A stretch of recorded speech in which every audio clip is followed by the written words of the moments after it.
Lord, hugi ko Lord, kaya wala ko'y mahimo kung wala ikaw. Daghang salamat ikaw gid maayos ka ng oras sa mong kinabuhi Ginoo. Thank you Lord, nga mo kaming ipadangat ang mas kumuntagon walay kakulian, mo nang way hinungdan Ginoo. Walay rason Ginoo nga mo balibad sa imong mga tahas diri kanamo. Amen. Dalaygon ka ugas sa walay katapusan, magapadayon mo sa unahan Lord, ikaw gyud ay mapresensya mo ipangayo niya kanimo Lord.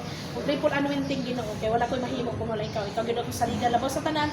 Kay ikaw man ang tagya sa mong kinagbuhi, ilabi na sa mong kaalam mo kay balik Ginoo. Ikaw gyud ang sa liga labaw sa tanan.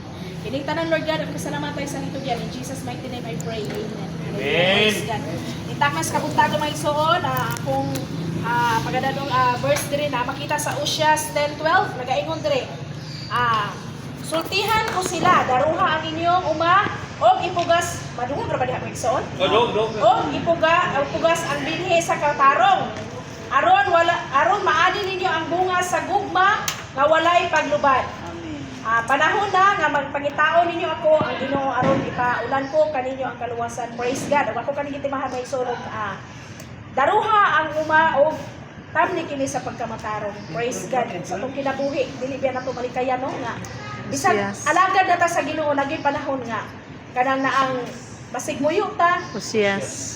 Masigmuyo ta atong kasing-kasing pagahion sa buhat sa yawa. Pero salamat sa tong buhi nga Dios. Kasadihang magpatinumanon ta sa pulong sa tunggoy nga Dios ayang puling diri nato ang nga gimin mga iso ng atong kasing-kasing kadili biya tarang panahon ata sa kahaluhay dili tarang panahon malipayon ta dili tarang panahon nga kanang smooth ang dagat sa atong kinabuhi sa amo alang maigsoon gitira-tirahan jud may ana jud ang yawa nga karon graduate day mong duha kuha na Bible training ang mga pagsulay mga igsoon gadason-dason jud pero pasalamat ko sa Ginoo ko Lord pagsulay ra ni isulayan ra mi sa yawa ani kon ang mga lesson na mo sa Bible training kung ma-apply pa namo kung amo kasing-kasing amo bang pagahion or among kung magpaubos ba mi o among itugyan nimo ang tanan kaya ato birang kasing-kasing no dili biya ginato na dili ta ka buot kay muna gyud ato kasing-kasing limbungan biya na mo smile ta sa atong kaigsuonan pero deep inside naday kuan something. Pero pasalamat ta sa Ginoo nga sa dihang mo-surrender ta sa Ginoo Lord. Kuhaan ay ko pagbati nga na, wala ko Lord pang surrender sa. Kuhaan ay mo pagbati nga na kay silingan na ba nato atong sulay no? Sa sulod sa pamilya pero karon gyud sulod sa pamilya naka-overcome na mi. Silingan na pud. Amo panginabuhi ano pud gilabtan. Pray ko Lord kuhaan gunin ka nang magdumot maglagot ba kita. Isa may malipay. Kay mong iriya kanang naang ilugon, malipay kami kag praise the Lord.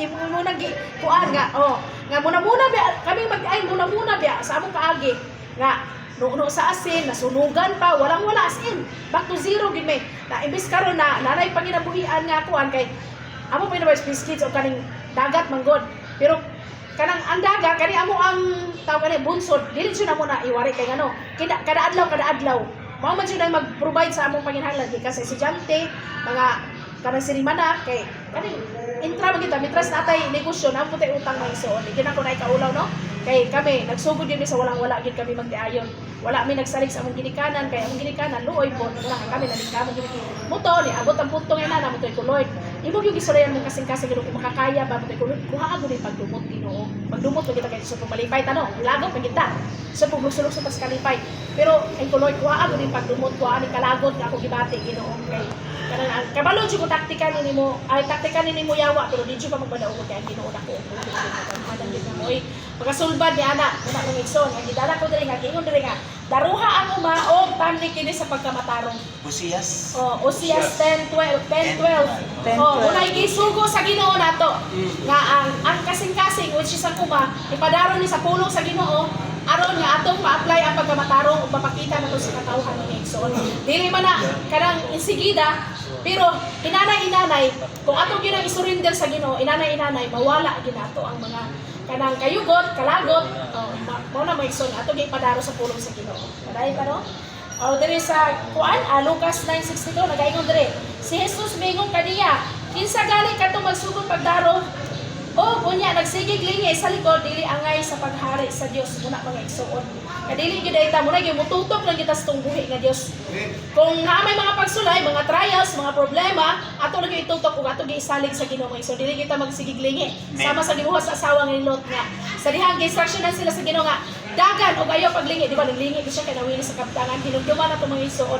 Kung magsige taglingi, kung magdarong ta mahimpos bago, di ba? Dili man yun, no? Samot pagkabatuan ay mong gidaruhan dahil kasi kaglingi, dili gito siya ma-street mga igsoon kay magsige kaglingi, ang imong kabak kusog pa kay muna nga gituduan ta sama sa kinabuhi ni sasawa ni Lot nga. Sa diha na siya gligi sa kaptangan kay nawili siya nahimo gid siyang haligi kasi mga igsoon. Muna sa tong kinabuhi nga dili kita magsigig lingi kung sa man tani atong nakuan, padayon kita sa pagdudtot sa pagbuhi nga Dios. Oh, diri sa muna gingon nga makapadayon ta mga igsoon kun ang paduon ta kanunay sa presensya sa pagbuhi nga Dios, which is mubasa ta kanunay siyang pulong kanang na ang ato yung mag-meditate na kanunay sa pulong sa tubuhi nga Dios, which is ang Bible mga igsoon. Kay mao gid bugto makatabang nato. Kay ngano nabi to panahon sa problema mga igsoon, dili gyud ako nakalikayan. Kay ako maguro ako silinga kay nabi ko gusto mas dagat.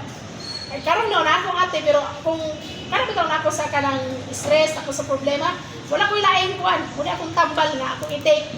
Lord, pagkapkab sa mga pulong Ginoo, murag bugat naman ni akong gibati, bugat dili naman ni maayo. Muna mag-meditate ko sa pulong sa Ginoo. Akong pakita ang Lord, ko na mga tambad ni Lord, nga doon ka sa sandag kasi ana ba? Nagi sultihan ta sa Ginoo nga, paduol ta kanunay sa iyang presensya. Kay kung sa gawas nun bi ano kanang sa wala pa ta nangalaga sa Ginoo, ang uban bitaw kanang sa kuan, di ba mag-inom, aron makatulog, ato barkada, magsugal aron kita lahi ta mga alagad mga igsoon. Kay naa ganita sa mga kalisdanan, sa mga problema pagsulay, mag-meditate kita sa pulong sa buhay nga Dios. Dili man ta matambalan mga igsoon. Amen. Dili ka wato mo ta magmarites sa atong silingan, itabing-tabi mo ta. Anay nari Dios no? Abi na to gura si problema kay kanang hilas kay lang taong manglakaw, hilas bro. Hilas ang dagway, hilas. Wala mga igsoon. Pero kung sa Ginoo dai ta mo relay bitaw mga igsoon sa atong mga problema mo. Ang Ginoo ginanda og taga na mga igsoon. Dili pareha sa mga tawo nga i-chismis ta itabi nga. So ang tawo na to sila mura sa problema kay mga lagsik og lawas pero di ay deep inside ana i-chismis ta. Pero kung sa Ginoo dai ta mosumpo mga igsoon dili ta i-chismis kundi iya pagkantabangan mga igsoon. Og dire gayon dire sa Galatians 6:7-9 ayaw limbungan inyong kaugalingon pinaagi sa pagtuo nga makalimbong kamo sa Dios. Ang ipugas sa tao mausab ang iyang anihon. Kung magtanom siya diha sa uma sa lawas ng iyang mga tinguha gikan nini maani niya ang kamatayon. Kung magtanom siya diha sa uma sa espiritu maani niya gikan sa espiritu ang kinabuhing walay katapusan. Usa dili kita angay magtinapulan sa pagbuhat umayo kay kon magmadasigon kita moabot ang panahon nga makaani kayo kita sa bunga niini muna. Praise God mga igsoon. Nagaingon dire nga kun ang sa ato ipugas mo na mga igsoon. Kung sa diha sulayon ta, musukol ta sa among gibuhat kung nisukol mi adto nga kanang amo-amo lang kami ni wala man pud maingon ako ano gipaagi gyud sa barangay sa kanang giabot to naabot pud syudad kay aron po sila istoryahan usay ka matuoran ka kung bana mag-official po president manggod muna nga kailangan po maistoryahan siya sa outside tinuod po nga balaod kaya kung bana mo man ilang sige seminaran patawag sa Cagayan asa-asa sa patawag mo to mga igsoon nga iko nga pang ang gaynor ba nga usay mong itanom o po mo anihon muna nga to na iba iagi og legal aron nga kuha na to ang kamatuoran ito yung tayo sa Ginoo nga maka-share ta sa pulong sa Ginoo then maayagi po kamatuoran ang kanang sala legal aron nga di ta magka-problema mga igsoon muna nga inanay lang yun ito nga ato na siya hinahinayan o ba sa pag-ampo at least nga ma-apply na to ang pagkamatarong mga igsoon kaya maabot pa ng panahon maani na to ang pagkamatarong yung mga igsoon o magbunga gipiniog kaayuhan muna mga igsoon abot lagi sa punto nga naabot ng syudad siya dili naghihapon siya maminaw padayon ay pagpaminawa na si Ronald kay iyang nauna unsa lang di ami wala ito ang human upan kay mga anak professional na anak mura siya kita siyempre pero niin ko sagdi lang kay ang Ginoo maginanay naman po magpasabot ang niya mo to mga igsoon kani abot ni sa punto nga naabot na sa syudad mo to ang iyang anak nga ba extra professional mo imong giduulan mami ko nani man ko naghita mo nga muna nakalapas na kay mo amo anang area anak mo wala man istorya si papa muna ana ang istorya dili man gud man kay amo na balaod na to sa dagat. Ako ma'am, kabalo ko ako may president sa Fisher Fox. Kabalo ko sa balaod mo muna. Una mo gud kamao. Kabalo ko ya mo nang pasensya na mo kadto ana. Uto among gisabot mga igsoon. At least makita na to ang ato maipakita ba nila ang pagkamatarong. Kay mangisog ta, magkadako na gisabot ang problema mo na mga igsoon. Muna nga kung ang pagkamatarong mo ato ang ipakita mga igsoon kay kahayag na biya no? Dahil pareha sa unang dili patakwan kay bahalag magsinumbagay magtinigbasa ni no sa wala pa ta sa Ginoo. Pero karon nga iyan natang mga alagad, iyan natang mga anak ato na ipakita nga kahayag ta mga igsoon. Kay kung sa ato ang ipugas mao ra ba ato anihon o gingon dire nga dili ta magtinapulan sa pagbuhat ug maayo. Kay kung magbanasigon kita, maabot ang panahon nga makaani kayo kita sa bunga ni ini. Ako ginagi-pray mga igsoon nga. Gidungog mo na sa mga kuan nga kanang naanggahing sila. Daghang nakahilak nila, way pili mga batan mo tigulang usa kahilakon din la kay inara gila style para magsinuwapang ba. Pero pasalamatan na to ang Ginoo no nga iko, Lord. Ako rin nagikuan, Lord, luwas sa tibok niyang pamilya, panimalay, basi mo na imong gusto Ginoo nga. Mo prayer mo release mig kanang prayer na blessing nila nga. Dili blessing nga material no kay sarap ya punta. Espiritual ba? Nga ang tibok niya panimilya, uban saya ang kanang igsoon siya asawa nga makakaplag po sa kaluwasan nga makaingon sila nga bisa ginana ra na sila. O ana ba? Una nga kay mo ingon mo ang kapitan ko ayaw mo ginana kay kanabya si Ronald. Dugay na pila na ka years na nagpuyo diri. Wala jud mo ka ba kita nakakita nag-encounter diri nga kuan. Kay inana ra gina siya.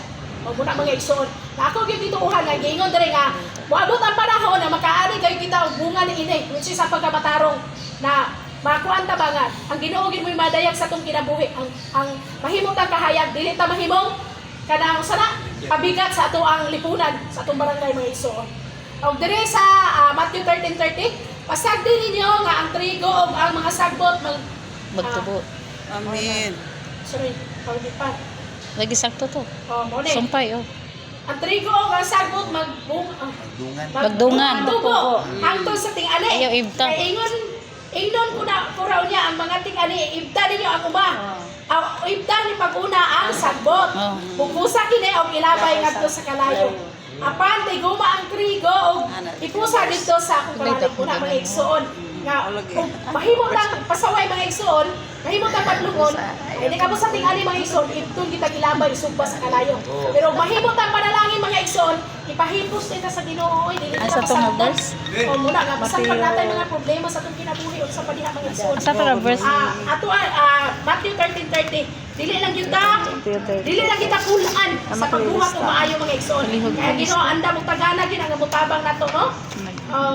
Diri sa kuan Marcos 4:20 apan ang uban sama sa mga binhi nga gipuga sa maayong yuta makadung sila og Bisay madawat nila ang madawat nila ang mamunga ang uban 30 ka buok ang uban sa 60 ka buok ang uban wala man ay just pa uno wala mga igsoon ang ato na gipugas mamunga gina ang uban diri murusinta kini sa maayong mga bunga mga igsoon dili nakawangon sa Ginoo magbuhat atong maayo mga igsoon.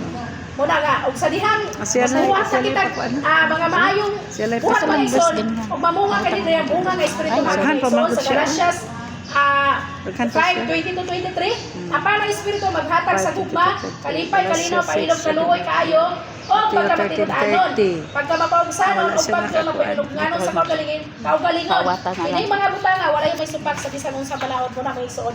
Muna ni mga maayong bunga sa dihang ang Ginoo mato pareho sa itong kinabuhi mga igsoon, ang bunga sa espiritu makita na sa itong kinabuhi. Na natay pailog, sa una, masuko ta, muulbo atong kaspa, pero sa dihang anaan ta sa Ginoo sa iyang presensya, o yan na, ulbon kaspa. ang bunga sa espiritu na, ako nabigitisok di animo ha, ikaw naging magpalambo na, mas maglago ta, muulbong kaspa. Ano Lord, sorry Ginoo, kanang na ang, kamao na ta mo pailog, kamao na ta maluoy, o ang kalinaw po, dili na ta sunggalon, ayaw, masugat, ayaw, pildi ka, pero sa diha na mahinumduman na to ba nga? My Lord, ang idea ko mo pailog Ginoo kay.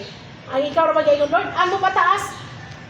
Ipaubos. Ang mo paubos, ikaw mo pataas muna mga igsona.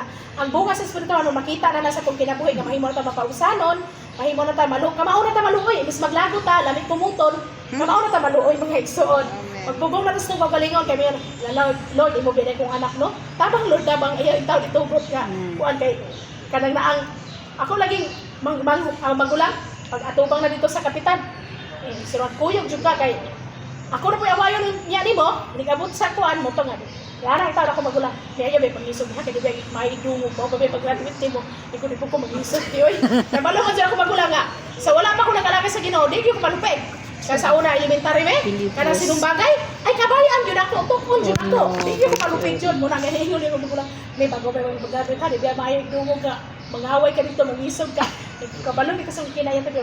Uban di sa tama sa iyo mag-ampo sa kadaan paghamit tras dili pa ta magatubang. Magkuhaon gyud nga. Kalma lang ko, kalma pero tugad bidang Lord gyud mga igsoon nga. Sa inanay ba ko Lord, tabangi ko Lord na ma-apply na ko ang bunga sa espirituhan. Ginoo kay nga ako lang. Uy, Ginoo ko, maggimok-gimok lagi na akong gaari lagi. Kaya maglagot ko, maggimok-gimok yun. Muna ako mga anak, basta maglagot na ko. Di dyan na pa doon, kay balong yun nga, kaurason yun ako, basta ko sa kawiran, ihampak. Muna nga, tugan pinag-glory no nga. Naharata sa Ginoo, sa inanay, dili niya ito ang buhat mga igsuon nga Sabot ka na. magpaka-uutan ka. Uy, mabughat kita, bisag istorya lang ako, bisag istorya lang, kumutong Sayang. pagiti ka. Muna nga, pasalamatan nila itong Ginoo nga. Ang Ay, bukas sa isip ko spirituhan na. ng mga igsoon, ma-apply na ito nga. Lord, ikaw na ba nagsugo? Imo na ba ni sugo ng ulod? Na magpailog me, magbugong mi sa ungkog galingon. Kaya nga no, dili gid maayo bi ano nga kita. Anak kato si pastora ba? Nang gikumot ba to yang kakuan? Katungkis? Gilahampak ba to yang kakuan? Pastora. Muna mga igsoon, yung pastora biya na tanong. Dili gid maayo igdungog kay ana. Dili maayo igdungog nga atong batasan wa pa di ay na bago. Wala dili man kita magbago na mga igsoon. Ato ra ginang iluhod sa Ginoo, surrender sa Ginoo. Ikaw Lord, nakita gid mo Lord, kabalo man gyud kag sa Ginoo. Muna nga imo gyud kung kuan ba nga akong kinabuhi ma-process jud. Uban sa imong tabang ra Ginoo kay kano. Ako di gyud ko palupig. Bisan pag usaon, di gyud ko palupig muna nga. Nakita mo gyud sa buhi nga Dios muna nga. Iya gyud ang gikuanan nga sayang pulong makon gyud ang atong kasing-kasing nga mao ang umamang igsoon. Aron nga maka-encounter ng mga problema mapagsulay sa atong kinabuhi ka mao na gyud ta mo. Sana magpa anod-anod na lang ta uban sa tabang sa buhi nga Dios. Nga og di na gyud makaya muhilak na kita sa Ginoo. Balag inon ta nila nga ay lupig ka. Lupig ka ana. Kay mo gyud na-inject sa yawa ano lupig gyud ka. Kay nganong nihilak ka kadiha. Pero kung sa Ginoo ta mohilak mga igsoon, ang giingon sa Ginoo nga ang battle, ang pakig kuha na to sa itong kaaway, ang Ginoo ra may mamuhat ana. Mas maayo man to sa Ginoo ta mo dangop kay dili ta manubag, no? Mga igsoon. Amen ba? Amen. Sa Ginoo ta no? Wala gyud tay tulubagon kay ang Ginoo ra man gyud may mag kuha matingala na lang ka. Mabaligtyan nimo nga. Hala Lord, udola ko ra ko giampo nga may inaana siya ngano na inaana man. Ura gyud nga. Ako mo yun lagi ko Lord. Di man gyud namo ni makaya no? Ako ra gyud iluhod nimo. Ikaw ra gyud bahala ra Ginoo. Wala po ko nang ampo nga mamatay. No? Ang Ginoo ra gyud mo'y bahala na. Kay ang Ginoo makita man gud nga ug unsa siya den kita di na ta kakaya ang Ginoo gyud mamuhat ana mga iso. Patingala na lang ka nga. Hala si Karpulano may ngalan niya. Ko Lord Ginoo ko pa sa iluwa ko Lord pero di pero ka kung giampo ako abi giampo nga. Ko ano nara po na nakita gyud po na nimo usa tingay kagahi. Mo nang nidanga sa inana siya. Inana ra mga igsoon. Muna nga dire nagaingon diri sa Ezekiel 18:24, apan sa diha nga ang usa ka tawo matarong mubiya sa iyang pagkamatarong ug magpakasala ug magbuhat sa mga lawas ng butang nga gibuhat sa taong dautan, magpadayon ba siya sa nga buhi? Dili na kayo hinumduman ang matarong niyang buhat tungod sa pagbudhi ug sa sala nga iyang nahimo. Usa mamatay siya. Muna mga igsuon. Ang gikuan sa Ginoo nga magpadayon, magpabilin lagi ta sa pagkamatarong. Kay ug mubiya ta kabalo na ta sa kamatuoran mga igsoon. Ug unsay consequence atong bangon kung mubiya ta mapaligot ta sa buhi nga Dios. Dili na hinumduman sa Ginoo kung sa kapagkakuan mo nagpakamatarong ka within 10 years. Within 1 year buyag ka, nagpakasala ka. Mo na gyud di na to hinumduman sa Ginoo. Ang present mo hinumduman ang pagkakaroon mga igsoon mo na nga. Aron dili mamatay atong relasyon diha sa buhi nga Dios. Mulahon tayo lang kita sa pag-alaga sa tumbuhi nga Dios mga igsoon. Ug ang pagkamatarong ato ginamit biton kanunay. Murag sahay kita ko Ginoo. Munaog na pud ko water pud ko kamad-an. Kabalor wag gyud kag unsa ko Ginoo no. Proteksyon nito na ko kasing hula Ginoo. Kabalor wag gyud kag unsa ko. O gina akong gikuan kanunay. Kay ngano, bisan biya alaga na taluma. Mabughat ba yata? Samot nag-encounteron ta? O mabughat ta pero mo na gingon mga igsoon nga. Ato lagi ipadayon ang pagkamatarong. Ug aron nga dili mamatay ang atong relasyon diha sa tumbuhi nga Dios. Dili ta maguga, which is ang presensya sa Ginoo magpadayon gyud sa atong kinabuhi magkauban. Giingon dre lahutay sa pag-alagad sa Ginoo mga igsoon. Kay mao ang lahutay mao ra gyud maluwas mga igsoon. Amen. Kay giingon dre sa Jeremiah 17:7, apan panalanginan ko ang tao nga mosalig sa Ginoo. Mao gid na mga igsoon. Kung namatay problema, mga pagsulay, mga kuan ato gyud isalig to gyud sa atong buhi nga Dios. Aron nga panalanginan ta niya. Ako ra po na experience biya po niya kung Lord kanang pasagdan na ako na siya Ginoo, ikaw na'y bahala na Ginoo. Patingala ka nga, ang panalangin mga igsoon, mag-overtake ka na diha dito. O pag musokol mo ka, ang panalangin bertigin mong kahiya. Berti na mo paningkamot, kaya naman mo amanin nagbunga, tungkol kay isog, magod ka. Kung magod mo na-apply ang pagka-kuan. Amen ha? Muna nga, sa akong kinabuhi, di ko na ikakuan nga, akong pong ma-observe nga, Sa dihang musukol ta, isog kay ta, murag hunit kay panangay, pero sa dihang magpaubos na ta, hilak na to ang tanan sa Ginoo. Total, di magpunta na kita mo hilak. Hilak to simbahan sa pagpalay, no? Ang Ginoo. Patingala na lang ka, mutawag na. Naay mga opportunity ba nga? Oh, nakoy kuan, hulamas sa ni. Kay muli mo na, kung Lord, salamat Ginoo. Ang tambal na day mga exoriting na tong tambal pagpaubos ra di ay painom ra ta mga igsoon. Una nga sa katapusan mga inom igsoon, gusto sa Ginoo nga daruhon ang sagbuto na itong nga kasing-kasing pinaagi sa iyang mga pulong mga igsoon. Ang Ginoo gyud ba itong saligan sa tanan atong sumbungan labaw sa tanan. Wala gyud musumbong ta sa igsoon, musumbong ta sa pasawa sa tumbana, pero ato gyud palabi ang Ginoo mga igsoon atong sumbungan nga sa dihang musumbong ta sa Ginoo nga Lord, muni mo na akong gibati. Matingala na lang ka, makaabri kang Bible. Hala Lord, dara man day mga tambal oh, nga niyo ka Lord nga. Doon ka sa samdan o kasing-kasing oh. Oh, naraman na inidire muna mga igsoon nga padayon lang kita magpaduol sa tumboy nga Dios. Padayon na tong ipadaro ang atong kasing-kasing which is sa pulong sa Ginoo aron nga mahimo ta magpadaogon mga igsoon. O magapo ta ang dalay do lang ito ng